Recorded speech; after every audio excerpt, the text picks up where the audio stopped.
L'âge médiéval, souvent désigné comme le Moyen Âge, est souvent associé à une mentalité patriarcale dominante.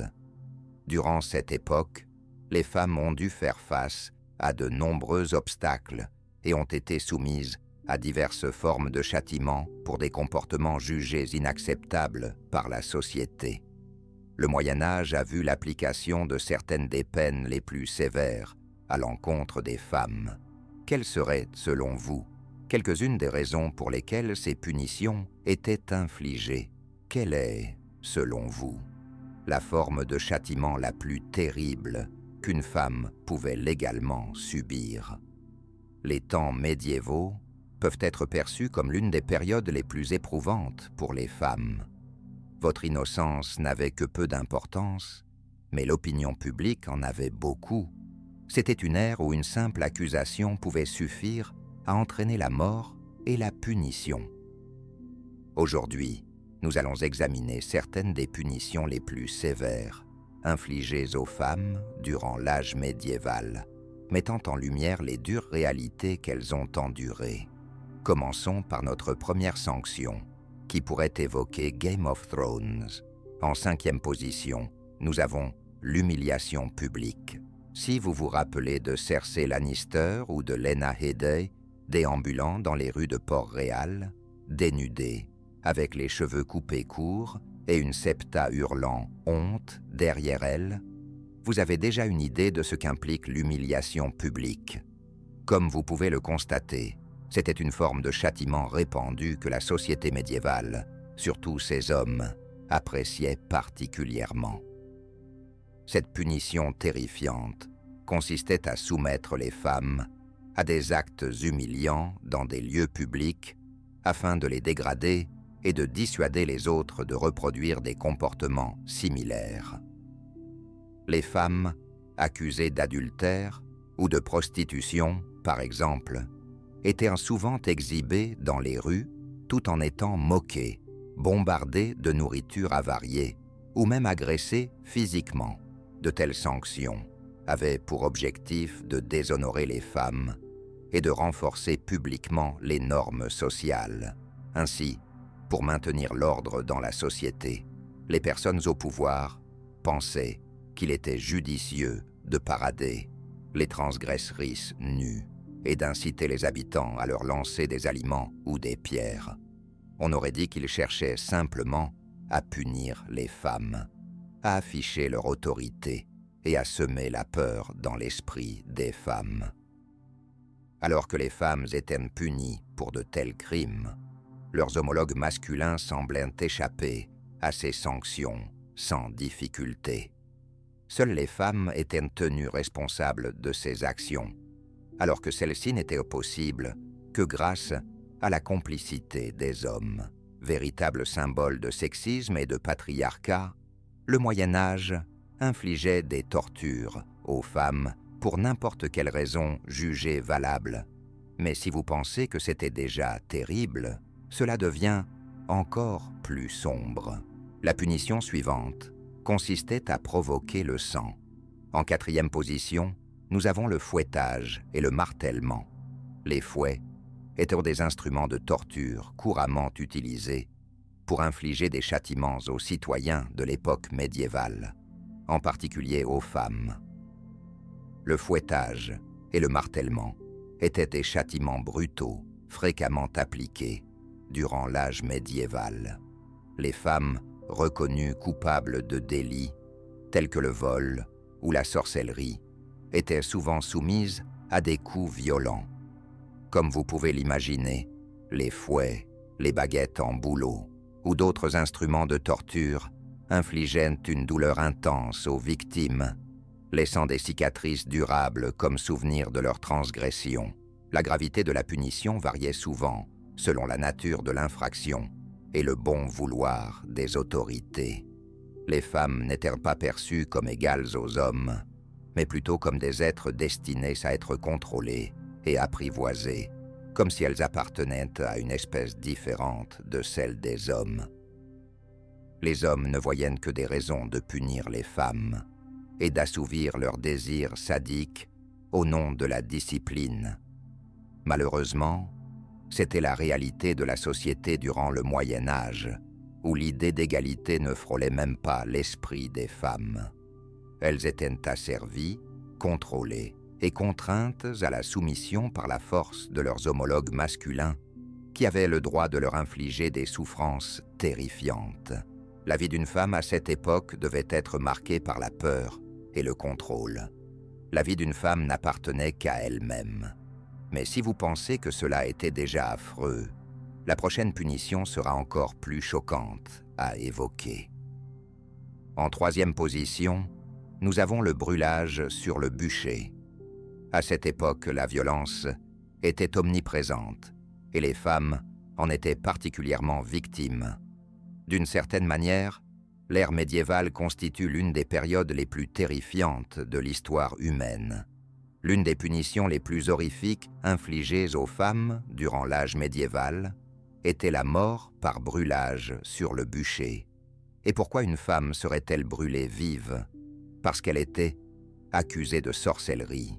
Peut-être que ceux qui détenaient le pouvoir savaient que si celui-ci était confié aux femmes, elles ne pourraient pas maintenir leur mode de vie. Les sorcières étaient à la fois craintes et méprisées. Leur pouvoir, obtenu par le culte de Satan et des sacrifices sanglants, ne devait pas leur permettre de vivre. Pourtant, ces sorcières n'étaient même pas toujours prouvées comme telles. De simples accusations suffisaient à envoyer une femme au bûcher. Les allégations de sorcellerie et d'hérésie étaient particulièrement courantes, et les femmes soupçonnées de ces crimes étaient souvent confrontées à ce destin macabre. Comme vous pouvez l'imaginer, les femmes étaient enchaînées à un poteau et entourées de bois. Elles étaient mises à feu publiquement, entraînant une mort lente et agonisante. Cette croyance en la sorcellerie, alimentée par la superstition et un fervent religieux, a conduit à ce que d'innombrables femmes innocentes soient injustement accusées et condamnées à ce sort horrible. Et jusqu'à aujourd'hui, il n'existe pas de justice pour les femmes qui ont péri sans même être des sorcières. Brûler vive apparaît comme une manière atroce de mourir, surtout si l'on est une femme innocente, subissant le poids de fausses accusations. Faire brûler une femme sur le bûcher semble être une façon horrible de mourir dans les flammes et la souffrance. En deuxième position, nous avons le plongement, ou procès par l'eau. Dans le passé, pour déterminer la culpabilité ou l'innocence des femmes, elles étaient immergées dans l'eau. Le plongement, également appelé procès par l'eau, était utilisé pour établir la culpabilité ou l'innocence des femmes accusées de sorcellerie. Comme vous pouvez le constater ici, la femme accusée était attachée à une chaise ou à un poteau et plongée dans l'eau, souvent dans une rivière ou un étang. Si elle coulait et se noyait, elle était considérée comme innocente, mais si elle flottait, cela était interprété comme un signe de culpabilité et d'autres punitions l'attendaient. Cela était surtout pratiqué pour les accusations de sorcellerie, ce qui semble être une autre méthode arbitraire pour éliminer des femmes afin d'instiller la peur parmi celles de la ville. Donc, si la femme mourait, elle était innocente, mais si elle ne se noyait pas, alors elle était coupable. Cela ne paraît-il pas être une pratique conçue uniquement pour torturer les femmes, pour un plaisir sadique malsain, plutôt qu'une recherche de justice et de vérité? Cette méthode cruelle et injuste méprisait les lois de la physique et de l'anatomie, entraînant la perte tragique d'innombrables vies innocentes. Il est déconcertant d'examiner les punitions du passé et d'essayer de saisir le type de châtiment infligé sans logique ni compréhension. Il n'y a ni rime ni raison dans la nature de leur punition. Il semble que peu importe le crime, une femme doit en être tenue responsable et punie. Étant le sexe physiquement plus faible, il apparaît que les hommes ont tiré parti de cette situation. Si cela ne vous semblait pas déjà suffisamment horrifiant, alors vous trouverez certainement celui-ci terrifiant. En première position, nous avons la Vierge de fer. Ce dispositif de torture macabre était utilisé durant l'âge médiéval. Bien qu'il soit principalement associé à l'Inquisition et destiné aux deux sexes, il était également employé contre les femmes. Préparez-vous, car c'est vraiment l'un des instruments de torture les plus terrifiants jamais utilisés contre les humains, hommes et femmes confondus.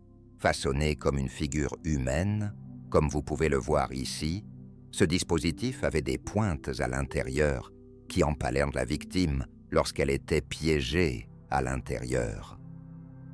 Cet instrument était conçu pour infliger une douleur et une souffrance extrêmes, entraînant souvent la mort. Ainsi, si un être humain était enfermé dans ce dispositif de torture, il lui faudrait des heures pour succomber. Les pointes empalaient la personne, enfermée à l'intérieur, provoquant des hémorragies tout en luttant pour respirer dans un espace confiné. C'était une méthode perverse de torturer et de tuer lentement des femmes, les obligeant à se débattre même dans leurs derniers instants. Tous ces dispositifs et méthodes de torture témoignent de l'inhumanité à laquelle les femmes étaient confrontées durant cette période. Les punitions infligées aux femmes pendant l'âge médiéval étaient indéniablement cruelles, reflétant souvent la misogynie profondément ancrée et les normes patriarcales de l'époque. Bien que beaucoup d'entre nous puissent prétendre que le féminisme n'est pas nécessaire ou que le passé était meilleur pour les femmes qu'aujourd'hui, voici la preuve que ce n'était pas le cas. Les femmes vivaient des existences silencieuses de misère, enveloppées dans la peur et la soumission. N'importe quelle femme, quelle que soit sa situation, pouvait être accusée d'un crime et devait subir de telles punitions sévères au nom de la justice. Le nombre de femmes décédées, malgré leur innocence, reste inconnu. Mais il n'existe aucun moyen de tenir les coupables responsables. Tout ce que nous pouvons faire, c'est tirer une leçon de cette expérience pour comprendre les conditions difficiles dont les femmes ont dû s'affranchir afin que nous puissions prospérer aujourd'hui. Nous devrions être reconnaissants d'avoir évolué depuis de telles époques difficiles et de vivre dans l'une des périodes les plus confortables de l'histoire moderne. Si vous avez apprécié cette vidéo, veuillez cliquer sur le bouton « J'aime » et vous abonner à notre chaîne. Pour plus de contenu captivant, cliquez sur l'icône de la cloche pour être alerté de la sortie de notre prochaine vidéo.